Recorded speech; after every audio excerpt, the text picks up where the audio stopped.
Everyone, this is Shilpa Guruwa. Welcome to let's learn with Guruwa girl सोपलिया। मस्त होंगे, अपनी पढ़ाई में व्यस्त होंगे। तो हम देख रहे थे शक। तो शक मैंने बताया था आपको, हमने पढ़ा था कि शक है वो पहले जो मध्य एशिया का जो उत्तरी सीरिया था वहां पर रहते थे। सिर नदी अथवा जो सिर दरिया का क्षेत्र था, जो सिर नदी अथवा जो सिर दरिया का क्षेत्र था, जो सिर नदी है वो किर्गिस्तान, तजाकिस्तान, उज्बेकिस्तान, कजाकिस्तान के क्षेत्र में बहती थी और फिर अरल सागर में गिरती थी। तो जो ये क्षेत्र था सिर दरिया का क्षेत्र, तो उसमें वो रहते थे। वहां पर एक युची नामक जो जाति है उसका हमला होता है और फिर है वो जो युची है उनको है वो शकों को उनके मूल स्थान से है वो खदेड़ देती है। तो ये जो शक है इसके बाद कहां जाते हैं, तो क्लास को कंटिन्यू करते हैं। तो आइए अब देखते हैं कि वो अपने मूल निवास स्थान से यानी कि सिर दरिया से है वो अब कहां जाते हैं। तो युचियों ने वहां पर हमला किया था शकों पर, तो ये है वो अब आगे की तरफ जाएंगे। तो अब देखो कहां जाएंगे। इसके बाद शक है वो शकों ने सिर दरिया को पार करते हुए, क्योंकि ये पहले है वो सिर दरिया में रहते थे। सिर दरिया यानी कि सिर नदी का जो क्षेत्र था, तजाकिस्तान, उज्बेकिस्तान, किर्गिस्तान, कजाकिस्तान का जो क्षेत्र था उस क्षेत्र में रहते थे। मध्य एशिया का जो उत्तरी सीरिया था वहां पर रहते थे। तो उसके बाद युची ने उन पर हमला किया तो उनको मूल निवास से खदेड़ दिया। तो आगे तो जाएंगे ना।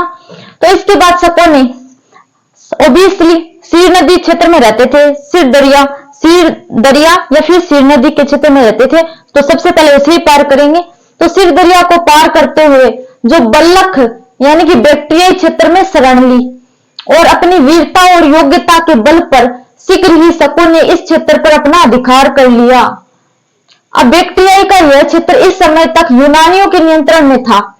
तो अब है वो सिर दरिया है उस क्षेत्र को पार करते हुए जो बैक्टीरियाई का क्षेत्र है, बल्लख, वैसे बल्लख और वैसे बैक्टीरियाई।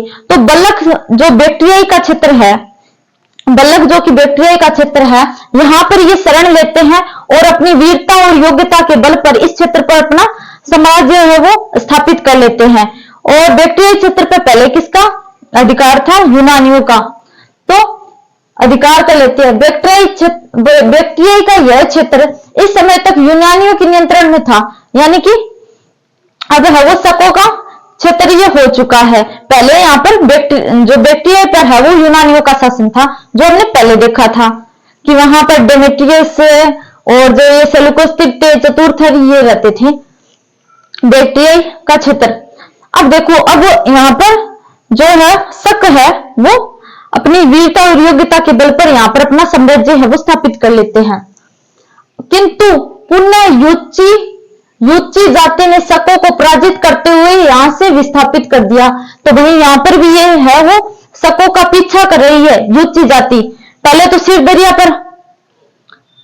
दरिया से है वो शकों को परास्त कर उन्हें खदेड़ दिया। अब यहाँ पर भी ये लोग है वो पीछे आ रहे हैं। तो बैक्टीरिया क्षेत्र में भी ये पीछे आ रहे हैं युची जाति, यानी कि तू डाल मैं पात। तो ये लोग युची जाति के लोग है वो शकों के पीछे आ रहे हैं। तो यहाँ पे जो बैक्टीरिया क्षेत्र है यहाँ पर भी ये पुनः शकों पर मतलब फिर से है वो एक बार फिर से है वो हमला करते हैं। किंतु पुनः युची जाति ने शकों को पराजित करते हुए यहाँ से फिर से विस्थापित कर दिया।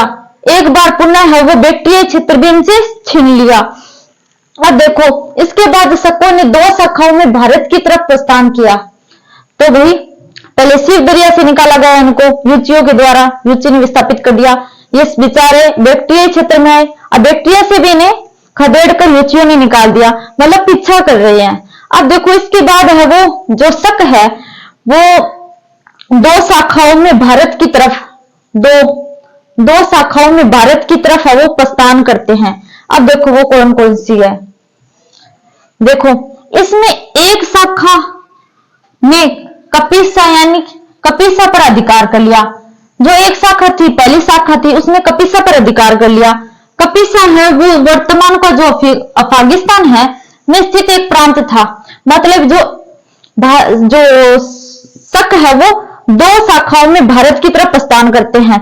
तो जो एक शाखा है वो कपिसा यानी कि जो वर्तमान अफगानिस्तान का प्रांत है यहाँ पर अपना अधिकार करते हैं। तो शकों की जो एक शाखा है जो वर्तमान का अफगानिस्तान का एक प्रांत है कपिसा, वहां पर है वो अपना क्षेत्र है वो स्थापित करते हैं।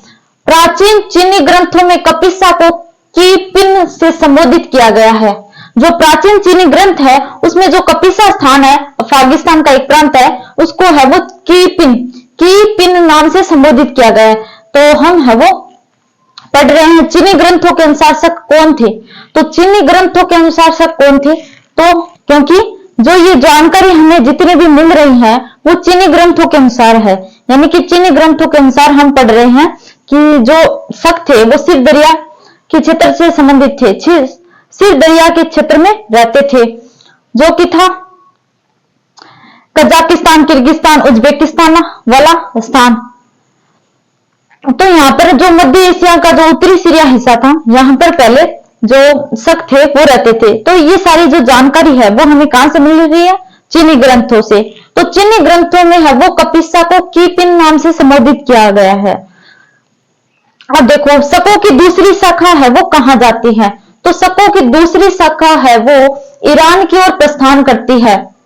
ईरान की ओर प्रस्थान किया तथा तत्कालीन दो पार्थियन राजा थे, वहां के पार्थियन राजा थे फ्रात द्वितीय या सेकंड फ्रात द्वितीय जो कि 120 ईसा पूर्व तथा आर्तबान या आर्तेबानस जो कि 123 ईसा पूर्व को पराजित किया। मतलब कि ये लोग है वो शकों की एक शाखा तो है वो कपिसा जो कि अफगानिस्तान का एक प्रांत था वहां पर चली जाती है, और दूसरी शाखा है वो शकों की वो है वो ईरान की ओर प्रस्थान करती है। और ईरान के यहाँ दो राजा है पार्थियन, ईरान के दो पार्थियन राजा थे फ्रात द्वितीय और आर्तबानस या फिर आर्तबान। तो ये दो राजाओं को है वो परास्त कर है वो यहाँ पर अपना साम्राज्य स्थापित करती है। अब देखो किंतु एक अन्य पार्थियन राजा मिथिदातस सेकंड 123 ईसा पूर्व में ने शकों की दूसरी शाखा को पराजित किया। मतलब कि जो ईरान की दूसरी शाखा थी, ईरान की जो शकों की दूसरी शाखा थी ईरान में आई, पहले तो शकों ने ईरान की जो दूसरी शाखा थी इसने है वो यहाँ के जो पार्थियन राजा थे उनको हराया, फार्त द्वितीय और आर्तबानस को। अब देखो शेर को सवा शेर मिल ही जाता है, तो इनको है वो शकों को है यहाँ का एक और राजा था मिथिदातस ने है वो शकों की जो दूसरी शाखा थी ये इनको हरा देती है। तो पहले तो इन्होंने दो पार्थियन राजाओं को हराया था, अब ये तीसरा एक अन्य राजा था जिसने है वो शकों को हरा दिया। अब देखो ऐतिहासिक ग्रंथों में इस क्षेत्र को हेलमंड घाटी यानी कि जो वर्तमान में जो दक्षिणी अफगानिस्तान का क्षेत्र है के रूप में वर्णित किया गया है। तो ऐतिहासिक ग्रंथों में जो हेलमंड जो घाटी है, हेलमंड घाटी जो वर्तमान का जो दक्षिणी अफगानिस्तान है इसको है वो हेलमंड घाटी के रूप में वर्णित किया गया है। यानी कि जो वर्तमान का दक्षिणी अफगानिस्तान का क्षेत्र है उसको है वो ऐतिहासिक ग्रंथों में हेलमंड घाटी के क्षेत्र के नाम से संबोधित किया गया है। तो शकों की हमने देखी दो शाखा, एक जो अफगानिस्तान में प्रस्थान करती है, दूसरी ईरान में। तो ये यहाँ पर दो राजाओं को पहले परास्त करते हैं, फिर तीसरा राजा इन्हें परास्त कर देता है। अब देखो आगे तो अब ये दूसरी शाखा वो कहां जाएगी, क्योंकि यहाँ तो मिथिदातस एक और अन्य तीसरे पार्थियन राजा ने इनको परास्त कर दिया। अब ये देखो कहां जाती है, शकों की दूसरी शाखा कहां जाती है, यहां से ये हार चुके हैं। अब देखो इसके बाद शक यहां से कंधार और जो बोलंदरा का क्षेत्र से होते हुए सिंधु नदी घाटी क्षेत्र में प्रवेश करते हैं। तो इसके बाद जो शकों की दूसरी शाखा थी वो है वो कंधार और बोलन दरे के क्षेत्र से होते